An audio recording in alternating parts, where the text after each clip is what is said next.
Assalamualaikum warahmatullahi wabarakatuh. Selamat pagi dan salam sejahtera bagi kita semua. Kami berterima kasih atas bantuan dan kesempatan yang diberikan Tuhan kepada kami, sehingga saya dapat mengumpulkan tugas UTS. Pada kesempatan ini, saya akan menyampaikan materi presentasi berjudul Rekonvensi dari mata kuliah Hukum Acara Perdata. Pertama, saya akan menjelaskan pengertian gugatan rekonvensi. Gugatan rekonvensi adalah gugatan balasan dari penggugat terhadap tergugat. Gugatan balasan ini harus dikemukakan bersama dengan jawaban. Menurut jurisprudensi, gugatan rekonvensi masih dapat dilakukan bersama dengan duplik. Akan tetapi, suatu tuntunan yang baru dikemukakan di tingkat kasasi tidak dapat diterima. Dalam gugatan konvensi, penggugat adalah penggugat asal dan tergugatnya adalah penggugat asal yang biasa disebut penggugat dalam gugatan konvensi dan tergugat dalam konvensi. Pengertian gugat rekonvensi menurut pasal 132A ayat 1 hanya memberi pengertian singkat maknanya. Menurut pasal ini, rekonvensi adalah gugatan yang diajukan tergugat sebagai gugatan balasan terhadap yang diajukan penggugat kepadanya. Gugatan rekonvensi itu diajukan tergugat kepada pengadilan pada saat berlangsung proses pemeriksaan gugatan yang diajukan penggugat. Pengertian di atas hampir sama dengan yang dirumuskan dalam pasal 224 RV. yang mengatakan gugatan balik yang diajukan tergugat terhadap penggugat dalam suatu proses perkara yang sedang berjalan. Apa itu dasar hukum gugatan rekonvensi? Dasar hukum gugatan rekonvensi setiap berlaku memiliki dasar hukum atas pelaksanaannya. Sama halnya dengan gugatan cerai, gugatan rekonvensi ini memiliki dasar hukum yang jelas. Berdasarkan ketetapan dalam pasal 16 ayat 1 Undang-Undang Nomor 4 Tahun 2004 yang berbunyi pengadilan tidak boleh menolak untuk memeriksa dan memutus sesuatu perkara yang diajukan dengan dalih bahwa hukum tidak atau kurang jelas, melainkan wajib untuk memeriksa dan mengadilinya. Dengan demikian, gugatan rekonvensi pada hakikatnya merupakan kumulasi atau gabungan dua gugatan di mana yang digabungkan adalah gugatan dari syarat material dalam gugatan rekonvensi. Dalam hukum acara perdata, gugatan rekonvensi ini dikenal dengan gugatan balik. Gugatan rekonvensi dapat diajukan untuk mengimbangi gugatan penggugat. Gugatan rekonvensi dapat diberikan bersama-sama dengan gugatan konvensi sehingga akan menghemat biaya dan waktu, mempermudah acara pembuktian, dan menghindarkan putusan yang saling bertentangan satu sama lain. Pasal 132 huruf A Herzin Inlandsreglement Here mendefinisikan rekonvensi adalah gugatan yang diajukan tergugat sebagai gugatan balasan terhadap gugatan yang diajukan penggugat kepadanya. Gugatan rekonvensi tersebut diajukan tergugat kepada pengadilan negeri pada saat berlangsung proses pemeriksaan gugatan yang diajukan penggugat. Mengatur mengenai syarat material gugatan rekonvensi, ketentuan pasal 132 huruf A here hanya berisi penegasan bahwa yang pertama, tergugat dalam setiap perkara berhak mengajukan gugatan rekonvensi. Kedua, tidak disyaratkan antara keduanya harus mempunyai hubungan erat atau koneksitas yang substansial. Pun tidak dapat pengaturan mengenai syarat harus adanya koneksitas antara gugatan rekonvensi dengan konvensi. Ternyata dalam prakteknya pengadilan cenderung menerapkannya seolah-olah koneksitas merupakan syarat material gugatan rekonvensi.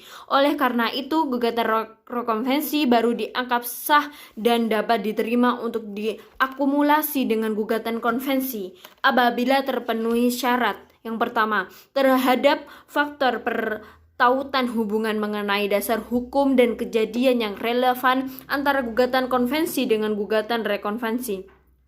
Yang kedua, hubungan pertautan itu harus sangat erat sehingga penyelesaiannya dapat dilakukan secara efektif dalam satu proses dan putusan. D. Syarat formil dalam gugatan rekonvensi.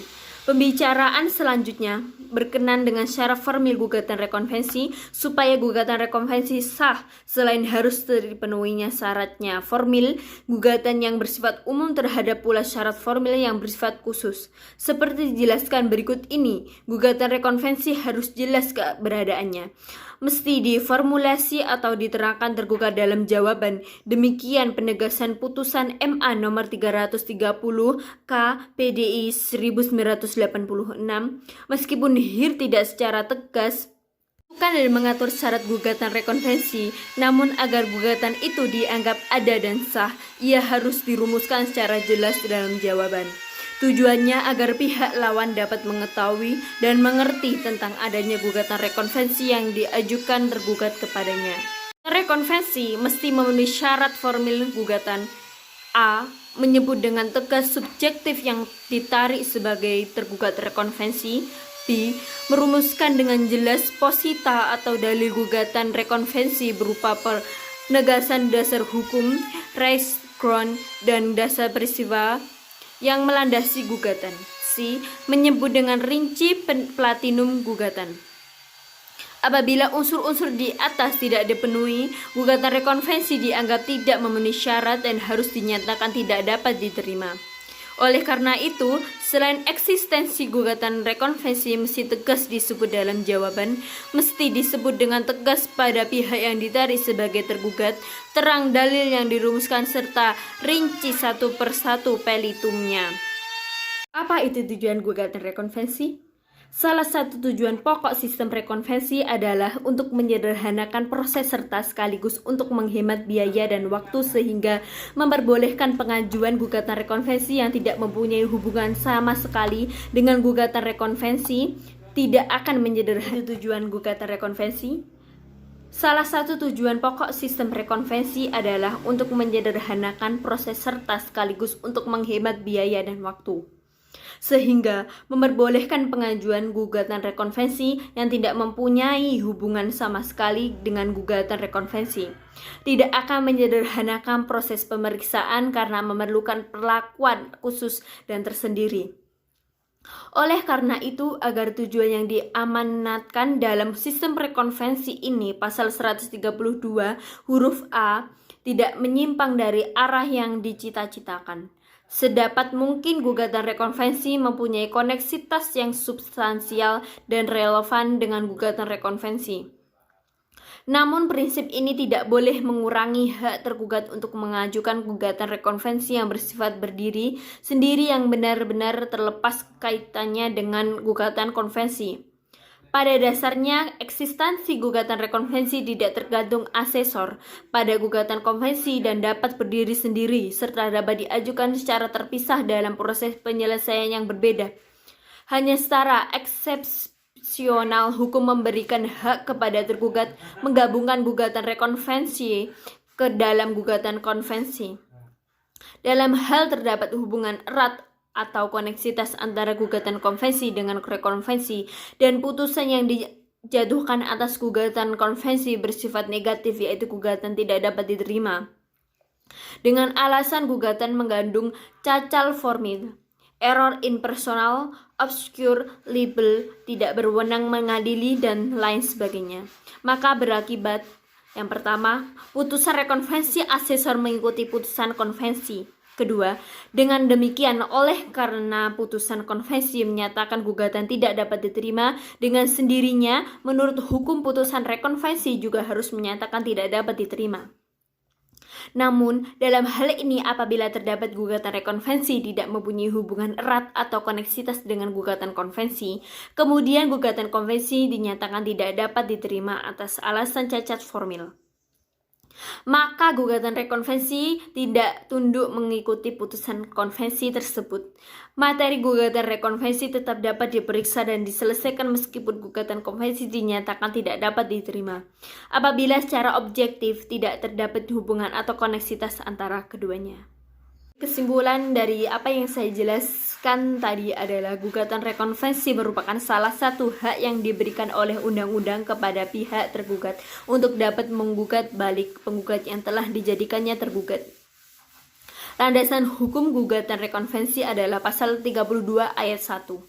Dalam mengajukan sebuah gugatan rekonvensi harus memenuhi syarat-syarat baik material maupun formil. Syarat material harus adanya ketertarikan masalah antara gugatan konvensi awal maupun gugatan rekonvensi gugatan balik. Syarat material ini masih menjadi perdebatan, yakni antara gugatan konvensi dan rekonvensi harus ada hubungannya atau tidak. Sedangkan syarat formilnya adalah menyebut dengan tegas subjektif yang ditarik sebagai tergugat rekonvensi. Merumuskan dengan jelas posita atau dalil gugatan rekonvensi berupa penegasan dasar hukum dan dasar peristiwa yang melandasi gugatan dan menyebut dengan rinci platium gugatan. Gugatan rekonvensi dapat diajukan bersama-sama dengan gugatan. Meskipun gugatan rekonvensi adalah hak yang diberikan kepada tergugat, namun ada larangan mengajukan gugatan rekonvensi, yakni dilarang menggugat sesama tergugat konvensi. Dilarang mengajukan gugatan rekonvensi di tingkat banding dan kasasi jika pada pengadilan tingkat 1. Tidak diajukan gugatan rekonvensi dan tidak boleh mengajukan gugatan rekonvensi yang menyimpang dari kompetensi relatif absolut. Gugatan rekonvensi dapat diperiksa bersama-sama maupun terpisah. Mungkin hanya itu yang bisa saya katakan. Saya berharap presentasi yang saya berikan dapat bermanfaat bagi semua. Jika saya merasa ada kekurangan dan kesalahan, saya minta maaf karena kesempurnaan hanya milik Tuhan. Saya akhiri sekian. Wassalamualaikum warahmatullahi wabarakatuh.